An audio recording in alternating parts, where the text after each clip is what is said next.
Arit, welcome to my channel. My reason for being is to help you to power up and take ownership of your career, whether that's through employment, entrepreneurship, or a mixture of both. If you are new to my channel, hello, special welcome to you. Don't forget to hit subscribe so you get an alert whenever I produce a new video. And as always, don't forget to like, comment, and share this video. I have a question for you. Do you hate confrontation? Do you find it difficult to have hard conversations? Do you find it hard, or do you worry about trying to get your point across in a situation where you feel you have been hard done by? This is the perfect video for you, because I used to be like that. Having hard conversations and confrontation to me went hand in hand, didn't go together, and I would run the other way. And I have learned a structure that I'm going to share with you that has helped me to address some challenging issues or to have those difficult conversations in a way that I feel empowered, and also in a way that leaves the other person feeling empowered too and respected too, which is equally important. So the first component, shall I say, is to check yourself. And by that I mean, ask yourself, what role have you played in where you are today? Because you have played a role. It's not always the other person, or it's not always the situation. You have played your part too.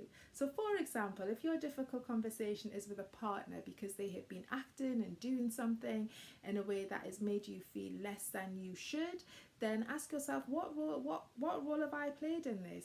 Have I allowed this to happen? Because in real terms, people only treat you the way you allow them to treat you. Have you been, oh, it's fine, it doesn't matter, it's okay, it'll get better? Those were your choices.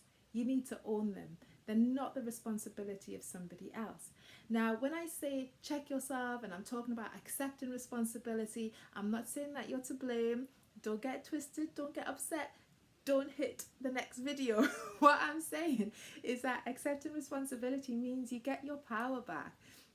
It means that you have the power to change the situation, or you have the power to change the way you think about the situation. And it just makes for a much more healthier conversation, because you can check in and deal with your own stuff first before you engage in moving the situation further with that other person. So check yourself.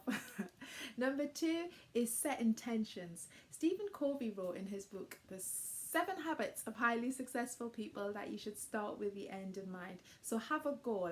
Ask yourself, what do I want to get out of this meeting? Now, if, for example, you're a manager and you've got to let someone go, that's a horrible thing. I hate firing people. I've had to do it myself, and I hate doing it. No one wants to be the bearer of bad news, but sometimes it's a job and it needs to be done by someone. But there is a way in which you do it. Walking in there with a list of excuses and a long narrative and maybe a portion of blame for the things that they haven't done isn't really helpful. I think it was Gwyneth Paltrow who introduced to the world the phrase consciously uncoupling when she was going through her divorce with Chris Martin. Well, you too can consciously uncouple from this employee. So you can do it in a way that is respectful. Do it in a way that doesn't crush their confidence. Do it in a way that allows them to feel that actually there is hope for me after this employment, that they did actually value the contribution that they made whilst they were here.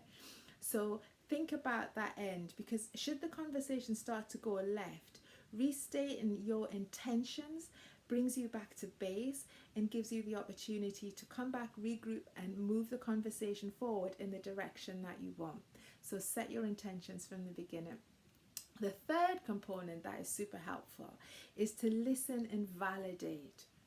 All too often we listen to respond, because we're coming to this situation already, our emotions are involved, because it's like we feel it's a hard conversation, it's going to be tough for us, are we going to get our point across?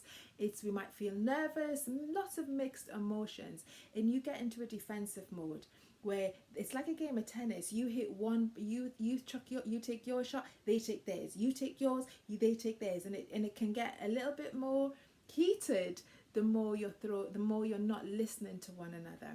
So listen to validate means that you get to show empathy. that you get to understand where that person is coming from. So say, for example, you said something to someone and actually without realizing, or with realizing, it's made them feel some kind of way.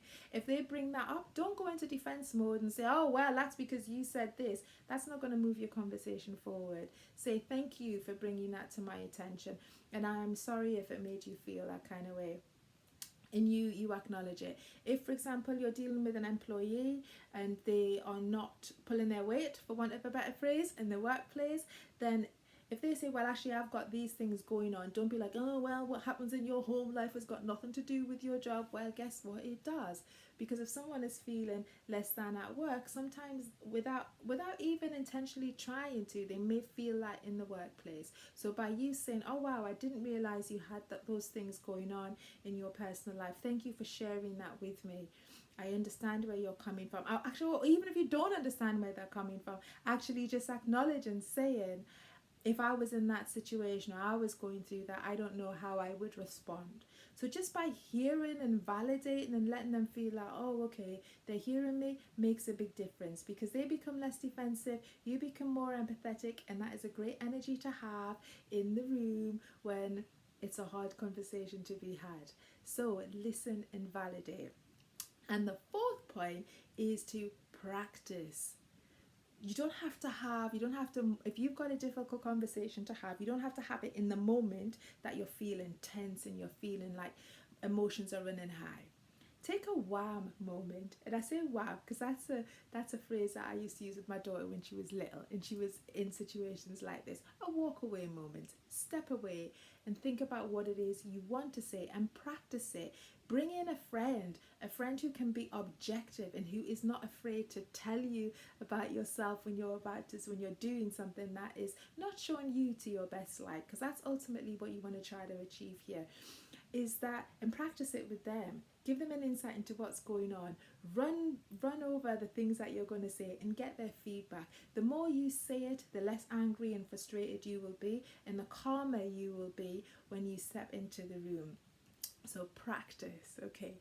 So from the top, check yourself, because you did have a part to play. We all have a part to play in the situations that we're in.